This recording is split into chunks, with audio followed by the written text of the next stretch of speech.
Dans la vidéo précédente, je vous parlais de deux livres et aujourd'hui, je voudrais qu'on s'intéresse à celui-ci, Rébé, qui a été écrit par Nadia Albertini et j'ai eu la chance de pouvoir l'interviewer, donc je vous présente son interview aujourd'hui.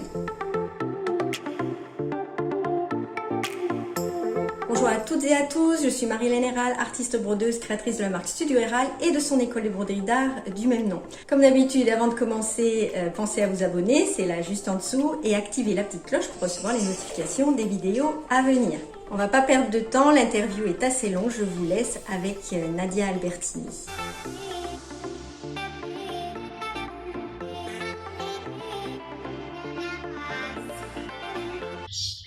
Alors, je m'appelle Nadia Albertini, je suis styliste broderie et brodeuse pour la haute couture.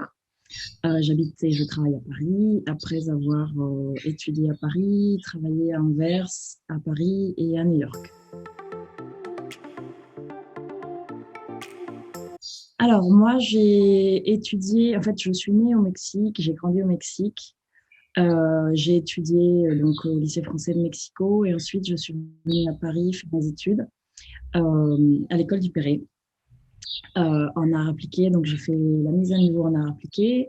Et ensuite, j'hésitais entre style ou textile et j'ai choisi style, où j'ai appris tout ce qui est le stylisme de mode, la coupe d'un vêtement, mais aussi beaucoup le tissu. Et toujours en me spécialisant beaucoup sur le travail main, l'artisanat, les métiers d'art et la broderie. Donc, ça, j'ai commencé ensuite à travailler chez Chloé pour ma dernière année d'études, une sorte d'alternance en fait, où j'étais plus vraiment chez Chloé qu'à l'école, mais voilà, c'était très formateur. Et donc j'ai fait donc les broderies chez Chloé pendant 2 ans. Ensuite, je suis partie chez Chanel, en fait plus particulièrement la maison Le Marié, où j'ai travaillé beaucoup la plume, les fleurs. J'ai beaucoup appris techniquement là-dedans. Je connaissais rien à la plume et à la fleur avant, et donc j'ai pu travailler ça. Et ensuite, j'ai travaillé pour Jason Wu, un créateur américain, pendant 4 ans. J'ai fait du consulting pour Balmain également, dans les broderies. En fait, c'est vrai que j'ai fait beaucoup de maisons. Donc, et ensuite, j'ai travaillé chez Dries Van Noten en Belgique, chez Tory Burch, The Row et Sis Marjan à New York. Et me voilà de retour à Paris chez Chloé. Donc voilà, il y a eu plein de maisons différentes, plein de styles différents, plein de façons de travailler très différentes aussi, très variées, mais toujours dans la broderie. En fait, la broderie pour moi a toujours été, comment dire, assez proche. Ça a toujours fait partie de ma vie parce que j'ai toujours vu ma grand-mère broder quand j'étais petite au Mexique. C'était quelque chose de tout à fait courant en fait dans la vie de tous les jours. Elle brodait vraiment tous les jours. Il y avait toujours son ouvrage, les fils, les couleurs. Et moi, je m'y suis mise quand j'avais 6 ans, je pense. J'ai commencé par du point de croix, tout simple, tout basique, avec un petit sort de catalogue avec des motifs de fleurs que j'ai encore d'ailleurs. J'ai le petit bouquin, sorte de catalogue DMC, un truc comme ça. Et en fait, j'ai toujours aimé le tissu, le textile, le collage, enfin travailler les matières, travailler avec mes mains. Euh, Mon père est relieur d'art, spécialité avec l'élite du 18e, donc enfin, mes parents avaient un atelier de reliure à la maison. Et j'ai toujours vu travailler mes parents dans l'atelier de reliure. Moi, j'avais à disposition des tas de chutes de cuir, de tissus, de papier, etc. Donc, je m'amusais beaucoup avec ça. Et au fur et à mesure, quand j'ai fait mes études euh, au lycée, je m'orientais vers quelque chose d'artistique. Je ne savais pas très bien quoi. Et donc, j'ai décidé de rentrer en France et de faire mes études à Paris. Euh, à l'école du Perret, donc, où j'ai été prise en mise à niveau, parce que moi, j'ai fait un bac général. Et donc, j'ai eu la chance de pouvoir expérimenter avec des tas de choses, la broderie, le tissage, le tricot, la couture aussi. Et voilà, ça a toujours fait partie, c'est ça, de mon quotidien. Et quand j'ai commencé, en fait, en première année de BTS à Duperré quand j'étais chez Chloé. Moi, j'avais l'intention d'aller aussi vers les accessoires. Je voulais faire un peu des accessoires bijoux, des sacs brodés, des sacs très embellis. Et en fait, ça s'est décidé un petit peu autrement parce que le département accessoires était déjà rempli de stagiaires.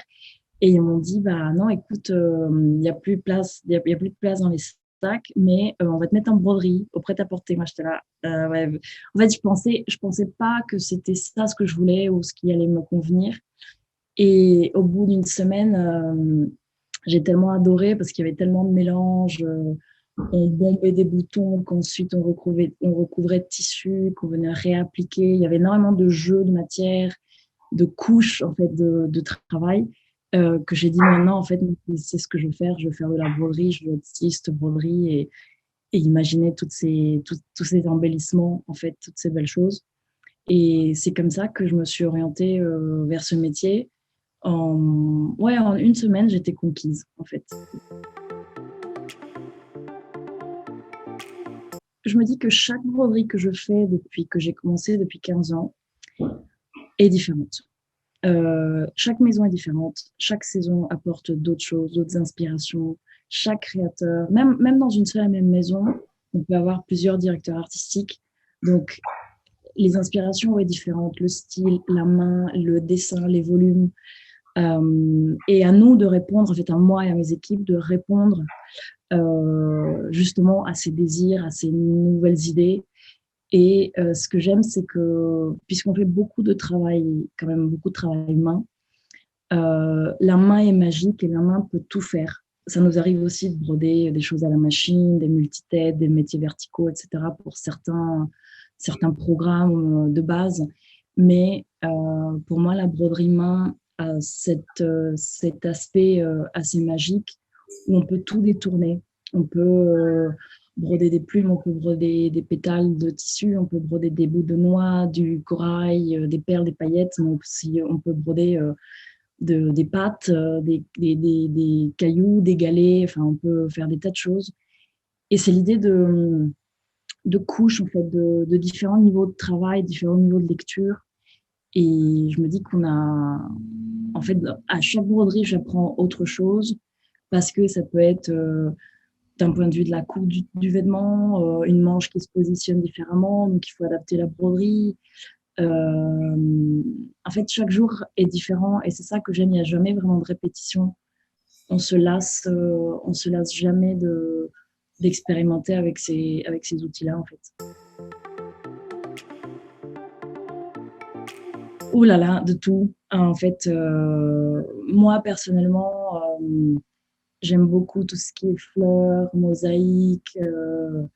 J'aime beaucoup les références historiques, des motifs. En fait, j'aime bien prendre par exemple un motif 18e et le transformer. Enfin, on reprend les lignes, mais on transforme ça. Par exemple, si on a des paillettes ou du plastique, ça va pas être forcément une broderie de fil, de soie ou de la lame, mais venir twister un peu ce motif très classique et le rendre plus contemporain.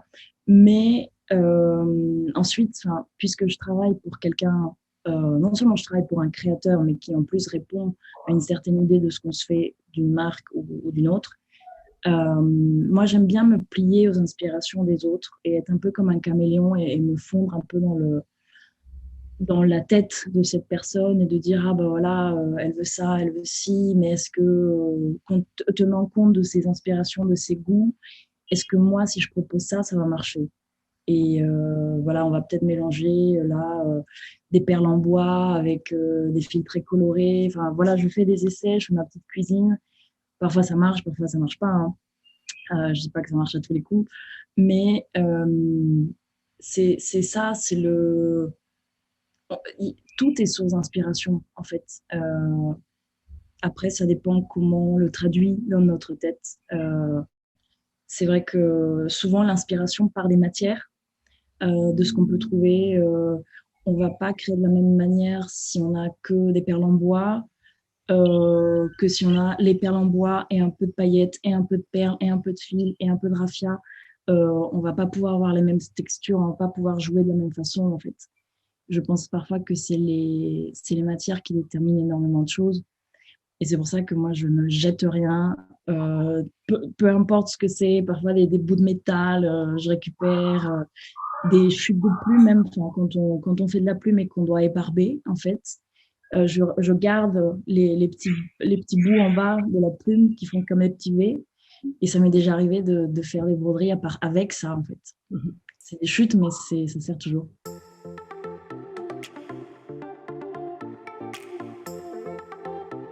Alors, rêver, ça a été enfin, c'est toujours, parce que ça dure encore, une aventure assez merveilleuse. En fait, j'étais à New York, je travaillais pour Tory Burch. Et au bout de 2, 3 ans, les métiers d'art, la haute couture, parce que moi je venais de marques comme Chanel ou Driss, même, où parfois on faisait une pièce, 3 pièces. Chez Balmain, on faisait peut-être une production de 10 modèles. Enfin, c'était toujours des toutes petites séries, avec beaucoup de travail, beaucoup d'heures de travail, beaucoup de recherche. Et chez Tory Burch, c'était autre chose. J'ai appris à faire une très belle broderie, mais 80% machine, 20% main, et il faut en faire 5000 exemplaires. Donc, c'était un challenge tout à fait différent, mais qui était très intéressant. Mais le côté recherche, le côté prendre le temps, fouiller, aller chercher, me manquait un petit peu. Et j'ai décidé de le faire, enfin de pallier un peu à cette frustration-là en écrivant sur l'histoire de la broderie française pour un magazine japonais qui s'appelle Stitch Idea, qui est super. Et je sais pas, on le trouve pas forcément facilement, mais je sais que dans les librairies japonaises, ils l'ont. Bon, je comprenais rien parce que je parle pas forcément japonais, mais je voyais que les images étaient tout à fait ce qui me convenait. Et donc, lors d'un voyage au Japon, je leur ai demandé un rendez-vous. Je suis allée au siège de la maison d'édition. Et je leur ai dit, bah, moi, je voudrais travailler pour vous. Et j'ai commencé à écrire des articles j'ai fait toute une série d'articles sur la broderie. Et en fait, en faisant les recherches, un jour, je suis tombée sur un article sur Internet, je me rappelle très bien, c'était la Dépêche, et qui disait des broderies haute couture dans le Tarn. Et moi, je ne connaissais pas, donc j'étais un peu intriguée. Et j'ai commencé à chercher là-dessus. Et donc, ça parlait d'un petit musée dont j'avais jamais entendu parler, le musée du Pays Rabastinois. Donc, je creuse, je source, je regarde. Et je vois qu'il y a eu en 2000 une exposition sur les broderies de Rebé. Il disait Dior, Givenchy, Balenciaga. Et je disais, mais c'est quoi ça? Moi, j'en ai jamais entendu parler, en fait. Donc, et j'ai appelé le musée, ils m'ont expliqué un petit peu. Et en un week-end, en fait, j'étais tellement séduite par l'histoire que j'ai pris un avion. J'ai fait New York, Paris, Paris-Toulouse en un week-end. Et j'ai pu regarder, donc j'avais pris rendez-vous avec le musée, et j'ai pu regarder les échantillons. On m'a ouvert les cartons, en fait. Et j'ai vu, le premier échantillon que j'ai vu, c'était un échantillon rose avec des paillettes fantaisie magnifiques. Et ça a fait tout de suite tilt dans ma tête parce que c'était en fait la même broderie que sur la préface, enfin la couverture du livre de Roger Vivier. C'était donc l'escarpin avec les broderies roses. Et je me disais, mon Dieu, mais si c'est lui qui a fait ça, et si c'est lui qui a brodé les chaussures Vivier, toutes les belles chaussures Vivier ultra brodées, là, on est sur un trésor, en fait. Et on a continué à ouvrir les boîtes. Et je voyais marqué Madame Grey, Balenciaga, Givenchy, et c'était un peu les indices, en fait. Et j'ai dit au conservateur, j'ai dit, écoutez, moi, je voudrais écrire un livre là-dessus. En fait, à l'époque, j'allais m'inscrire à un master d'histoire, enfin de recherche en histoire de la mode au FIT. Mais j'arrivais pas à tout faire, en fait. J'arrivais pas à travailler full-time, à faire l'école, etc. Mais je me suis dit, bon, je vais quand même faire la recherche. Et il m'a très gentiment, Monsieur de Toulza m'a prêté, donc le conservateur du musée, m'a prêté les négatifs qu'ils avaient photographiés dans les années 90, je pense. Donc c'était encore de l'argentique. Et j'ai tout fait scanner, en fait, digitized à New York pour les avoir sur mon ordi, parce que moi, j'avais pas de visionneuse de négatifs. Donc, pendant 1 an et demi, voire 2 ans, je regardais tous les soirs, je crois qu'il y avait 3000 photos, et je regardais les musées, les banques de données, les images de leurs vêtements, et je faisais les paires, en fait. Où je faisais dans les magazines de mode, je suis allée partout, j'ai regardé tous les Vogue, à Condé Nast à New York, à la bibliothèque Forney, et je faisais beaucoup d'allers-retours avec la France en fait pour continuer les recherches. Et j'ai commencé à faire les paires en fait, à assembler, à dire bah en fait cette broderie là a donné ça.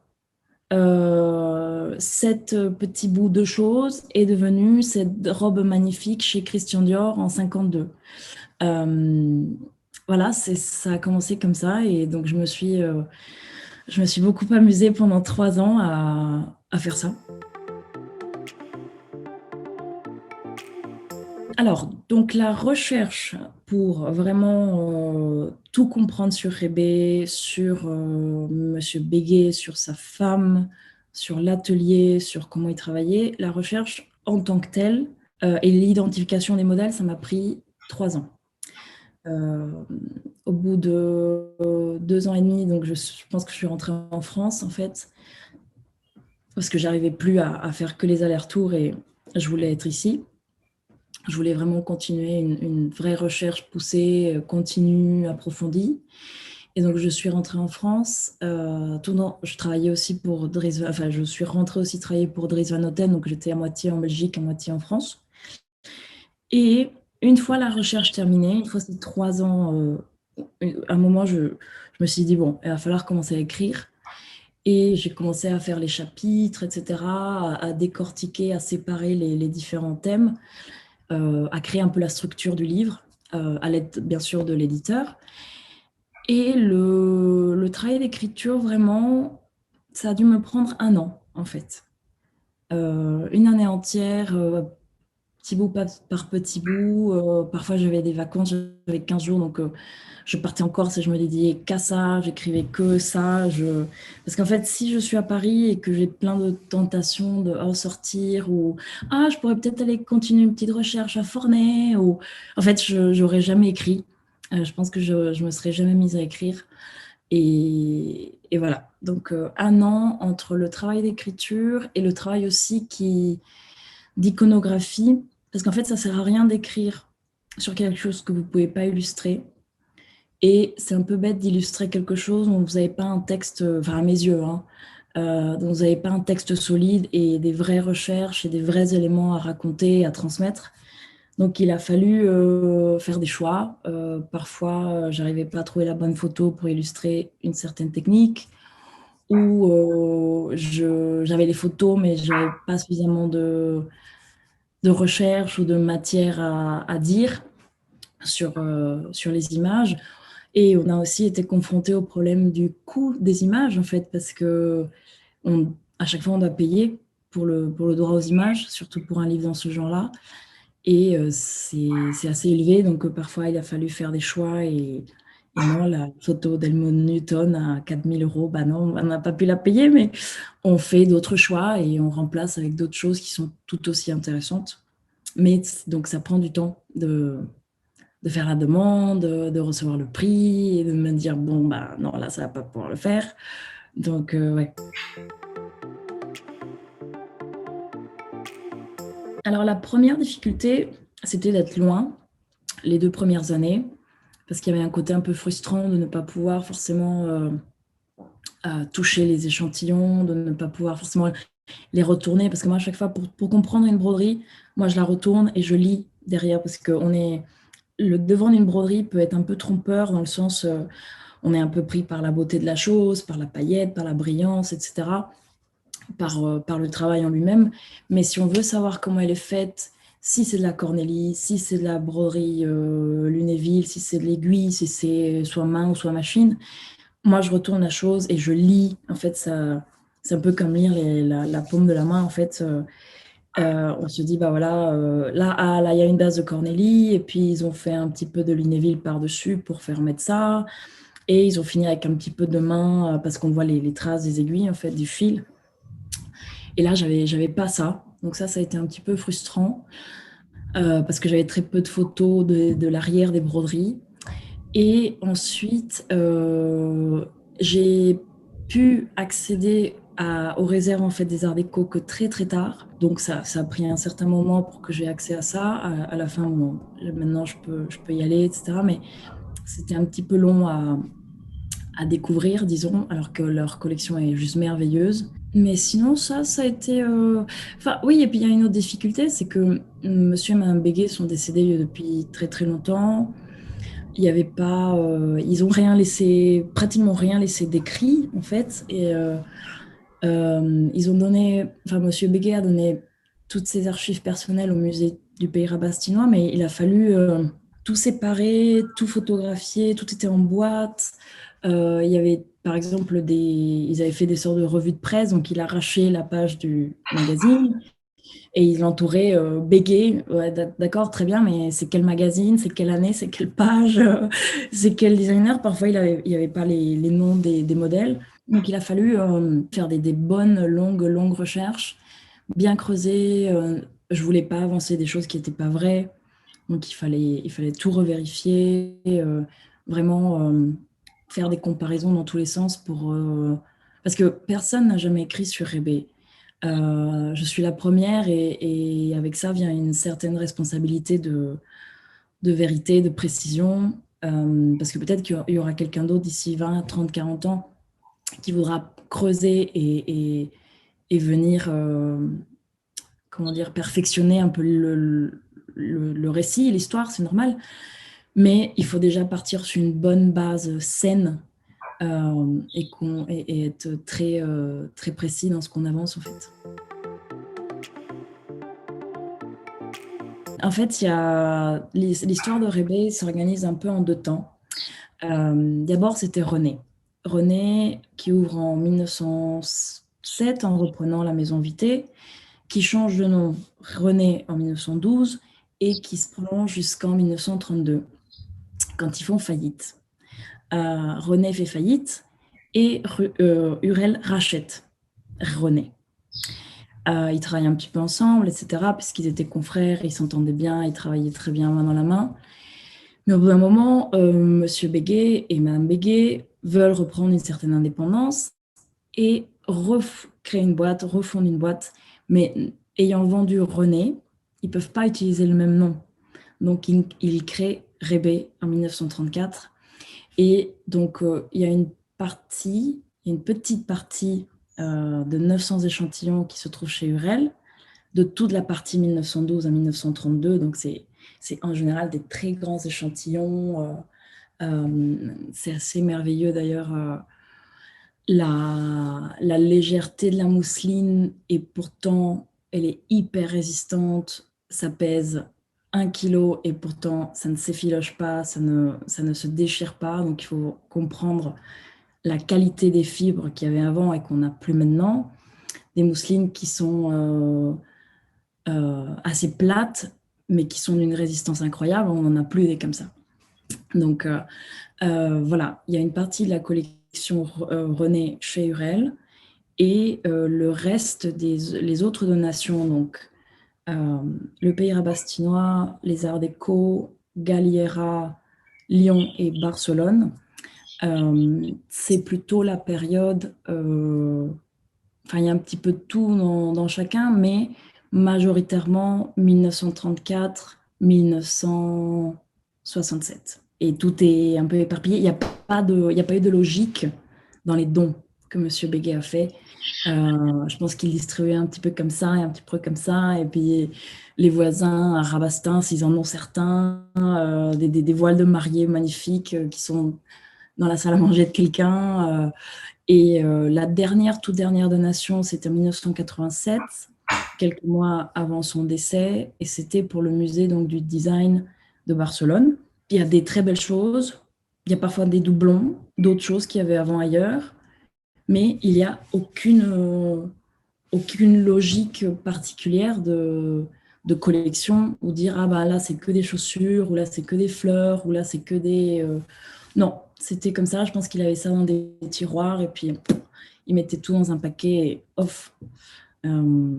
Et voilà, après, il y a des choses qui sont pas tout à fait, comment dire, très vraies dans certaines petites notes de Monsieur Béguet, surtout au musée des Arts décoratifs. C'était sa première donation. Je ne sais pas si c'était un problème de mémoire ou qu'il aurait souhaité faire certaines choses comme ça, mais il y avait des échantillons qui visiblement datent d'après les années 50, puisqu'il y a du plastique, il y a certaines matières qui n'existaient pas avant, qui disent Poiré, mais Poiré, c'est les années 20, les années 15, 20, 30, enfin jusqu'à 20.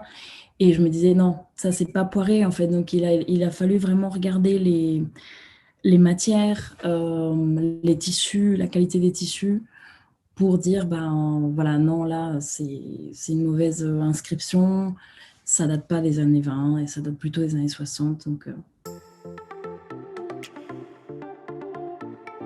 oui et non. Alors, avec les brodeurs, j'ai pas trop eu de mal. Enfin, ça a été assez fantastique. En fait, j'ai trouvé le nom d'une brodeuse, pareil, encore une fois, sur Internet, dans un article. Et depuis New York, j'ai cherché dans les pages jaunes son nom, son prénom, la région d'où elle venait. Et en fait, je pense qu'il y avait 4 ou 5 personnes qui s'appelaient pareil. Je les ai toutes appelées. Et à chaque fois, je disais oui, bonjour, excusez-moi, je vous appelle de New York. Je me présentais, enfin, il y en a qui me raccrochaient au nez. Et elle, non, elle ne m'a pas raccroché au nez. Elle m'a dit ah oui, oui, moi j'ai travaillé chez Rebé. Elle a commencé à me raconter, Michel. Euh, et en fait, moi, je les appelais au téléphone et sur l'ordi, j'enregistrais tout. Donc, j'ai des heures et des heures et des heures d'histoire. Je leur posais des questions et ensuite, Michel a appelé David. David a appelé Nicole. Nicole a appelé Galou. Galou a appelé Marin.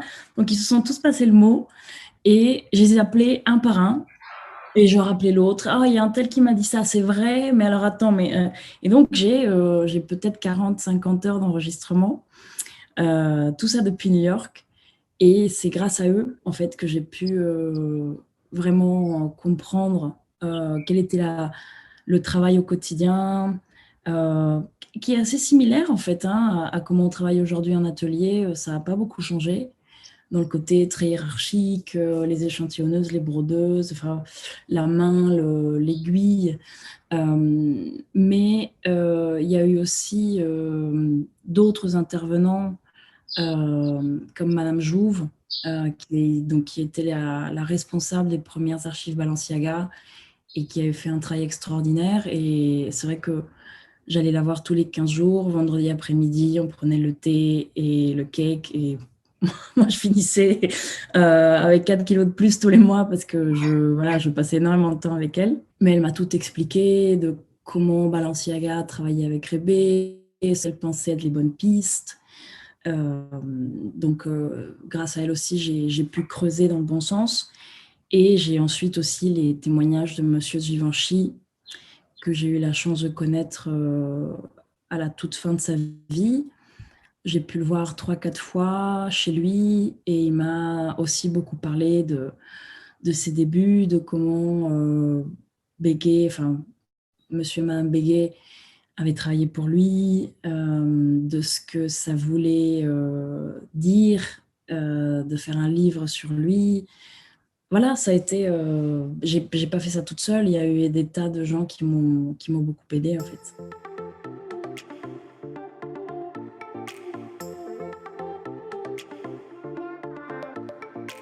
Alors, en fait, la broderie reste un métier d'art français par excellence, j'ai envie de dire.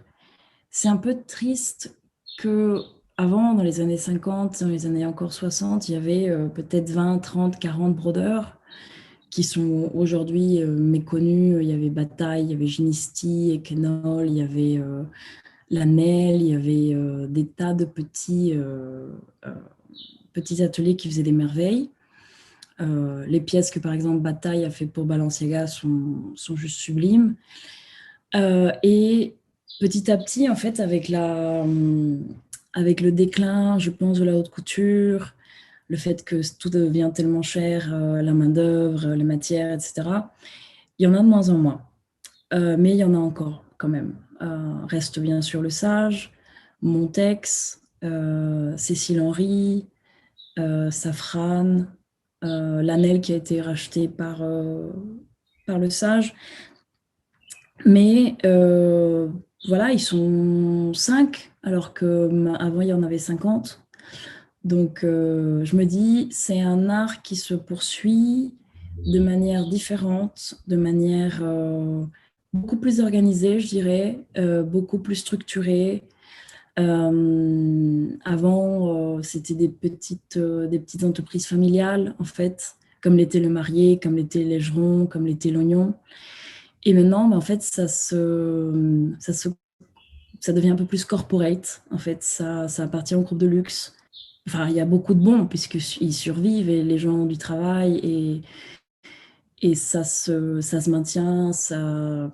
Il y a une communication qui est faite autour de ça. Les métiers d'art, on reconnaît la valeur en fait de ces métiers. Mais il y a peut-être aussi un manque de liberté ou un manque de spontanéité. Je sais pas, ça se structure trop à mon avis.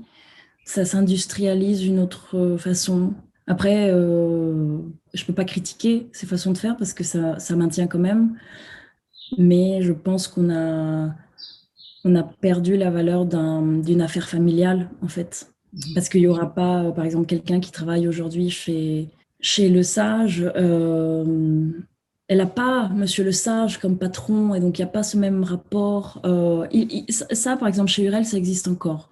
C'est une boîte familiale, c'est une toute petite structure. Monsieur Hurel est encore là tous les jours, ses neveux sont là tous les jours pour s'en occuper, etc.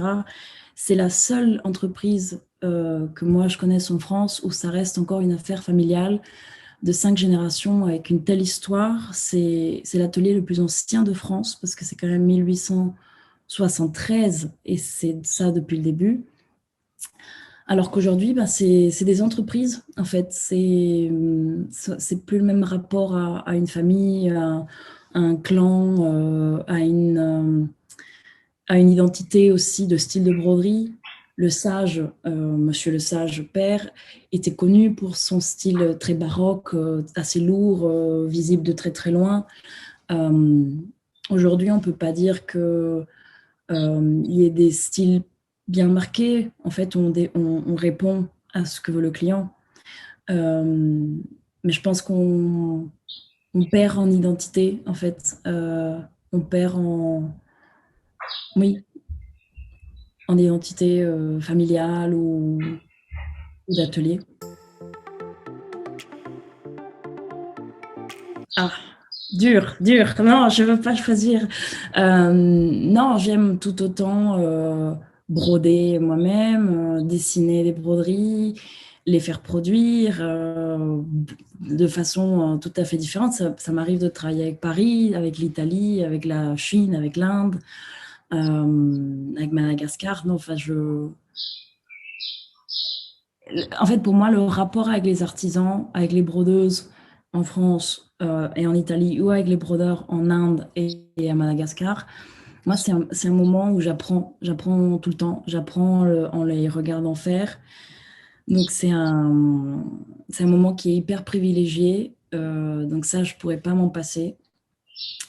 Mais j'aime beaucoup aussi la recherche parce que c'est une liberté, comment dire, c'est du pur plaisir pour moi de me dire, ah ben là, je regarde les broderies de Sonia Delaunay que personne peut-être n'a vu en 50 ans et je les ai devant moi et c'est un truc très, très égoïste en fait. C'est horriblement moi et je me fais plaisir à moi en faisant la recherche et ensuite en transmettant.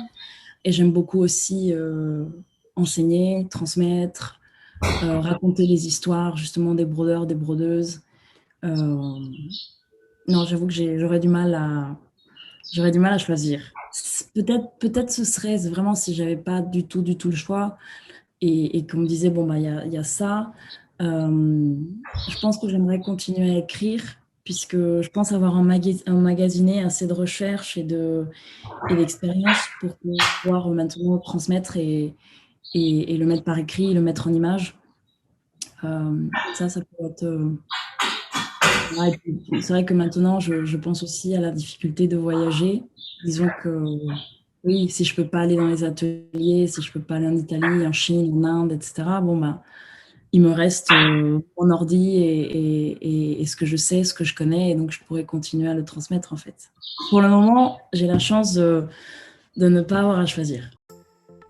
J'espère que cette vidéo vous a plu. Ce livre, on est avant Noël, donc pensez à vous faire des cadeaux ou à vous le faire offrir, à le faire mettre sous le sapin. Je vous rappelle que je ne touche aucune commission sur ce livre, c'est vraiment que je le trouve très bien écrit, très bien fait, et ça change de tout ce qu'on voit un peu sur la broderie d'art actuellement.